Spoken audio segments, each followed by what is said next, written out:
Ang pagiging OFW ay hindi madali at kadalasan ay kinakailangan nilang magsakripisyo ng maraming bagay. Kaya naman, narito ang isang motivational na mensahe para sa mga OFW na nagpupunyagi sa ibang bansa.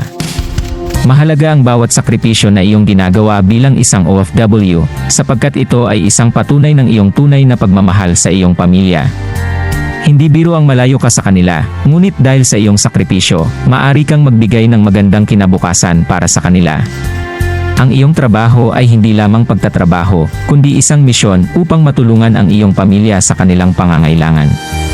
Tandaan na hindi hadlang ang distansya para magmahal. Ang iyong sakripisyo ay isang gawain ng pag-ibig at pagpapahalaga sa iyong pamilya. Patuloy mong isapuso ang pangarap na iyong pinapangarap at isakripisyo ang mga bagay na kinakailangan upang maabot ito. Ang mga hirap at pagod ay pagsasanay para sa iyong lakas at determinasyon.